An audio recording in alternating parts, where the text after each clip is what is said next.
Hey, what's up, you guys? It's your boy Drew here, back again with another video for all you American soccer fans out there. And in this video, as you could tell, but if you read the title, it's going to be about Gregg Berhalter being appointed the new U.S. men's national team manager, and my thoughts on that and what his plans are going forward.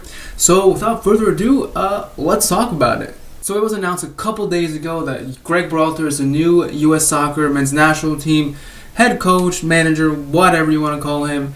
He's the guy who's going to bring us hopefully to the 2022 World Cup, 2026 World Cup, and even farther than that, depending on how stuff goes. He's pretty young. He's like 45ish, so he's not an old manager. So he could definitely go farther, be with the club, be with the national team 10 years and forward, onward, whatever. But is he really the right coach for us? I don't know. Let's get into it first. Let's get into his resume first, okay? Let's talk about that. Let's talk about who the hell Gregg Berhalter is.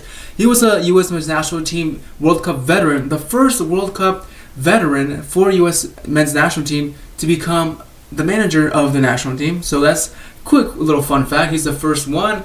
Good for you, Gregg Berhalter. He spent time playing for LA Galaxy, lots of other teams at MLS. He played in Germany. I forget what the German team name is, but he's been all over, okay? He's played in Europe. He's played here. He's got experience as a player, but what I'm really concerned about is his manager resume. So let me just move my screen a little bit so I can see it.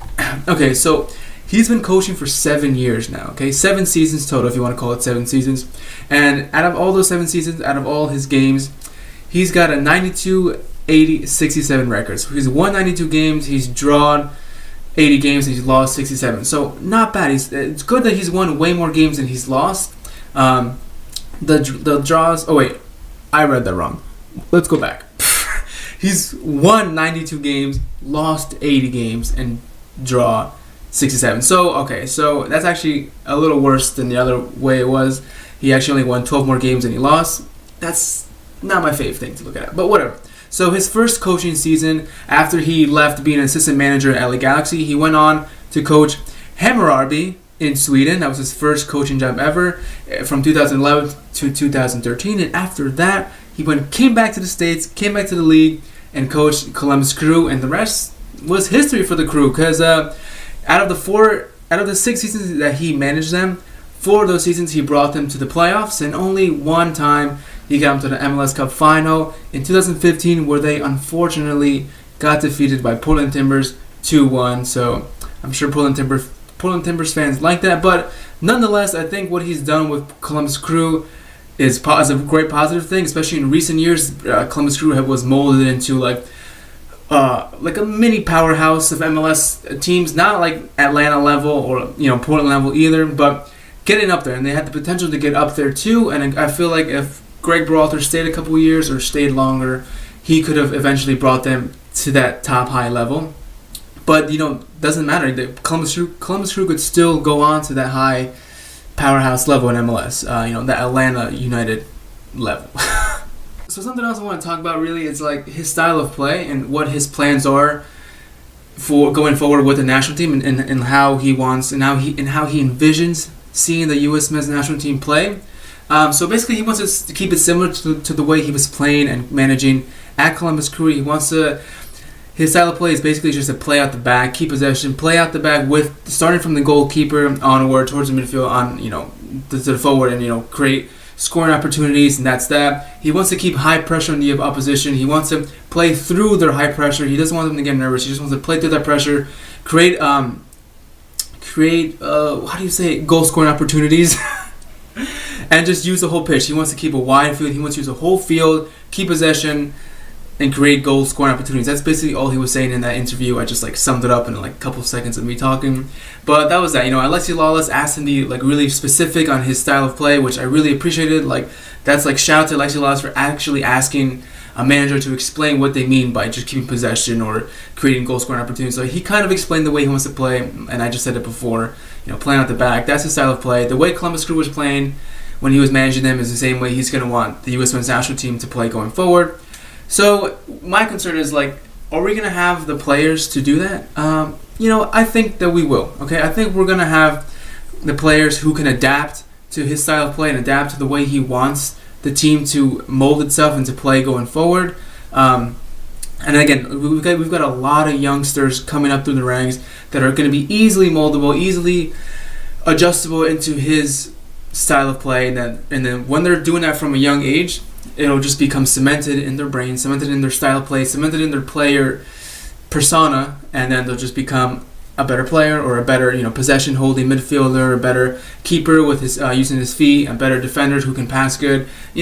Whatever he wants to adjust with these young players, I really hope it succeeds, and I really hope he actually uses young players. I really hope this doesn't just rely on old veterans like a lot of old ex-managers did. And speaking of like managers for U.S. soccer, we got to give a shout out to Dave Sarachan, because he really did great as an interim manager. Like, I wouldn't have been like totally upset if he became like the permanent manager, but I knew he wasn't gonna be, because it just obviously if he was, they were just gonna make it him a permanent from the beginning. But whatever, he had a pretty good record before he left. I don't have it on the screen, so I'm not gonna say it to you guys. But yes, you guys can look it up. Whatever, who cares? But I like the way when he called up all these players with friendlies and stuff. He had like really a mix of like older veteran, like more veteran players, and also like a lot of youngsters. He had so many new youngsters. He gave so many players their first cap for U.S. Soccer, and I was really excited about that, because I really want U.S. Soccer to continue using younger players, continue bringing these players through the ranks, molding them into great players, and then because if we want to win the 2023 World Cup and 2026 World Cup, it's gonna be with these players. So we gotta start like right now. Okay, we can't keep waiting like till 2021. Or like the year before the World Cup, and we're like, oh, our people are retired now, so let's like use the young players now. Oh, they're not ready. Why not? Because they never used them. But now we're using them. So I hope Gregg Berhalter continues that formula, continues that record of just bringing younger players through the ranks like Dave Sarachan did. So shout out to you, Dave Sarachan. Thanks for giving all our young players a chance, and thanks for showing the rest of the country that what, these players are ready to play for the U.S. soccer. Duh.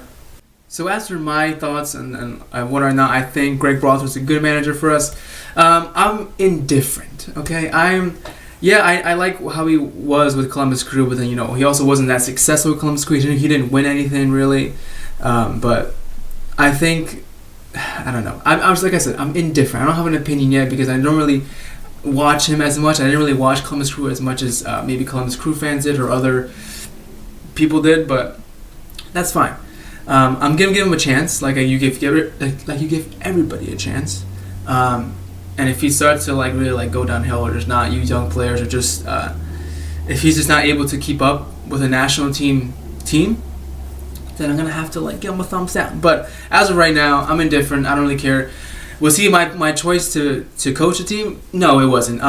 In my opinion, I kind of wanted, like I said in the live stream the other day, is I kind of wanted Tata Martino to be the manager, because what he did with Atlanta United in such a short time was like so amazing. Atlanta United right now, like I said, is a powerhouse of an MLS team, probably the best MLS team this year and last year and probably next year, because of Tata Martino. Now when he announced that he was leaving Atlanta United, I was like, oh crap, let's get him signed on the books. Let's get him to U.S. Men's national team manager. Let's do it.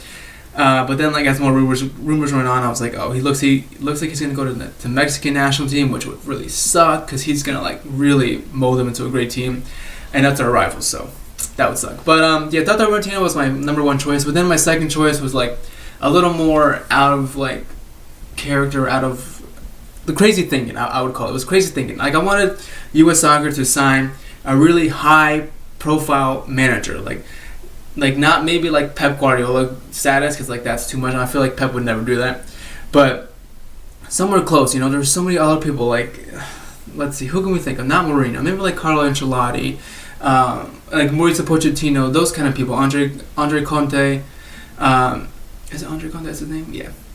Just like really high profile managers from Europe. Just bring them here. They don't have to always be American, the coaches. Like, I'm not against hiring a manager who's not American. I'm for hiring a manager who's going to do a great job for the national team. Like, I believe Jurgen Klinsmann was doing pretty good. I just think he got like effed over from having so much responsibility. He was like head of like all soccer in America. Like, that's so much to put on his plate. He like wanted to change so much. He had like a great vision, but first of all, he didn't have the players to do so, and also he didn't have like the backing to do so either. So that was that. But anyway, those are my thoughts, guys. I'd love to hear your thoughts. Do you guys think Gregg Berhalter is going to be a good choice? In Columbus Crew fans, do you think he's going to be a good fit for the national team? Let me know who you guys also let me know who you guys wanted to see become our US Soccer Manager down below. And as always, guys, thank you so much for watching. Thank you so much for subscribing. If you're not subscribed, guys, and you're an MLS fan, then what the hell are you doing? Hit that subscribe button. Hit that subscribe button, because we're going to have a lot more MLS videos coming out pretty soon. All right. See you guys next time.